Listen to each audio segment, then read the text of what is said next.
चीन से जारी सीमा विवाद के बीच केंद्र सरकार ने बुधवार को बड़ा फैसला लिया है। केंद्र सरकार ने साफ किया कि देश की सुरक्षा के लिहाज से केंद्र सरकार भारत में टेलीकॉम उपकरण उपलब्ध कराने वाली कंपनियों की एक सूची तैयार करेगी, जिनसे देश की टेलीकॉम कंपनियां उपकरण खरीद सकेंगी। ऐसे में सरकार के इस फैसले को चीन की कुछ दूरसंचार उपकरण बेचने वाली कंपनियों के खिलाफ प्रतिबंध के तौर पर दिखाया रहा है।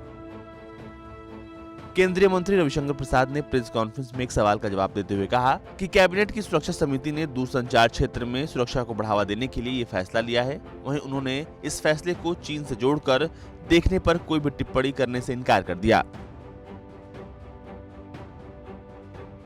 आपको बता दें कि इस साल मई में भारत और चीन के बीच लद्दाख में सीमा विवाद शुरू हुआ था, जिसके बाद से सरकार चीन द्वारा निर्मित दूरसंचार उपकरणों के उपयोग पर सतर्क हो गई है।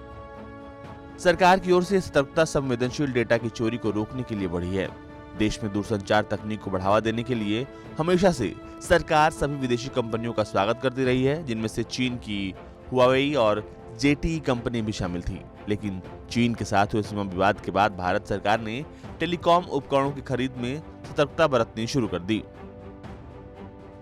जिसके चलते केंद्र सरकार ने देश में 5G तकनीक के विकास के लिए चीन की प्रमुख कंपनी हुआवेई को और जेटी को बाहर रखा है। लद्दाख में चीन से हुए सीमा विवाद के बाद सरकार ने नवंबर में साइबर सुरक्षा के लिहाज से चीन के 43 मोबाइल ऐप्स पर प्रतिबंध लगाए थे। इससे पहले सरकार ने जून में 59 चीनी ऐप्स पर प्रतिबंध लगाया था, जिसमें से लोकप्रिय ऐप टिकटॉक और यूसी ब्राउजर जैसे ऐप्स शामिल थे। वहीं सितंबर में सरकार ने चीन के 118 ऐप्स पर प्रतिबंध लगाया था, जिसमें पबजी मोबाइल, वीचैट वर्क जैसे ऐप शामिल थे। सरकार के इस हालिया फैसले का मतलब साफ है, चीन पर एक और बड़ी कार्रवाई। भारत सरकार अब दूरसंचार क्षेत्र की कई चीनी कंपनियों को काली सूची में डालने की योजना में है। इसके बाद दूरसंचार क्षेत्र से जुड़ी इकाइयां और फर्म इन कंपनियों से न तो सेवा हासिल कर पाएंगे, न ही किसी प्रकार के उपकरण खरीद पाएंगे। सूत्रों के मुताबिक इंडिया ट्रस्टेड सोर्स के रूप में कंपनियों की सूची तैयार की जा सकती है। सूची में 2 श्रेणियां होंगी, एक विश्वसनीय स्रोत तो दूसरा अविश्वसनीय स्रोत।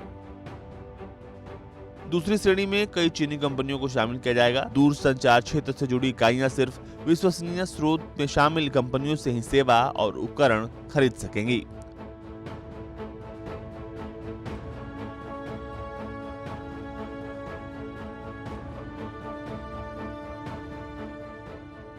ब्यूरो रिपोर्ट, भारत तक।